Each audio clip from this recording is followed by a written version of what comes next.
I was working in with volunteers at the Limestone Ridge Historical Society in Oriskany Falls, and a woman brought in an 1872 newspaper. So I thought, oh, what's the news in 1872? It was kind of a joke, you know, and I opened it up, and it was just a brief article on Josephine McCarty, because she had grown up in Oriskany Falls. And she was the sweet girl, you know, very bright and what have you. And now all of a sudden she's being charged with murder, and I thought, whatever happened over the years that brought this on? I couldn't imagine. Although I guess I should have known there would be a man. She took out a gun, she pulled the trigger. It was a ball gun, and it went through Milton Thompson's cheek, went out his nose, and killed the man behind him. So then I started digging. It was actually very hard initially to get any information. So I went to the Utica Public Library and got into the microfiche. And now I got the story. I'm reading the accounting of the trial, and it was detailed. But now I knew who she shot, which I didn't even know that previously. So I thought, oh, well, I'll go over to the historical site again, and I'll find out about Milton Thompson. I went over to the historical site in Oneida County, and there was a folder there. It was a prominent family. His brothers, 2 brothers, a sister, mother, and father, no Milton. And it seemed like whatever I touched disappeared. I spent 2 years researching, then it was like 2 years of writing, and then I finally got it to the publisher, and it was with them almost 3 years. Josephine was she attended the medical school when women were not attending a medical school. So she was highly educated. She was a lobbyist in Albany when women weren't lobbyists in the 1850s. She became a spy during the Civil War. She dressed in men's clothing, she rode the horse, and she went out into the field. I mean, she was spying.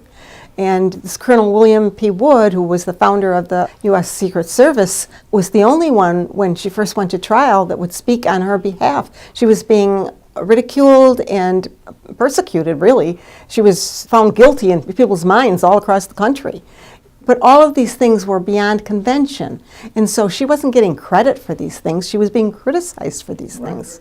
Today, she would be at the top of her field, whatever that was.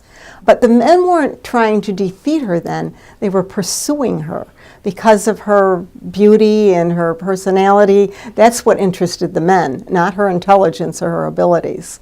As wise as she was, in some respects, she must have been a little bit not quite so sharp when it came to men, I guess. That's the way to put it. She put her trust in the wrong people, and it destroyed her. It was a situation like maybe Harvey Weinstein, you know? I mean, she had a lot of abilities, but that's not what he was looking at. They didn't appreciate her intelligence, but they did appreciate her physical attractions. She's simply the most astounding woman I've ever encountered. I mean, I've read a lot of books.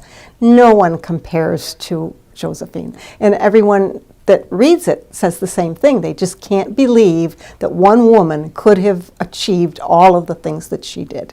She was fastidious. She was into a healthy lifestyle. And when she went to trial, she was 47, which in the 1800s, you were considered you were getting older. They said she was remarkably well preserved. That was the words they used. She was still a beautiful woman. She shed a lot of tears during the trial, which must have had some effect because it was an all-male jury. I couldn't help but wonder if there wasn't something in that handkerchief that made those tears come down, but I couldn't tell you. Actually, Judge Doolittle called her up to the bench, and this was in the Daily Observer, as I recall reading it. He called her to the bench at the end of the trial, and he just said to her, well, you were far brighter than any of your counsel. Whether he didn't think much of the counsel or he thought highly of her, that I don't know.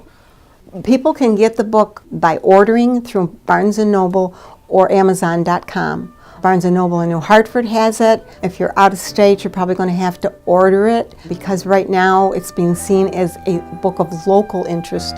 But in fact, she's traveled widely, and most of the story does not take place in Utica. and the crux of it is so tied in with today that to me it's a book of interest to anybody.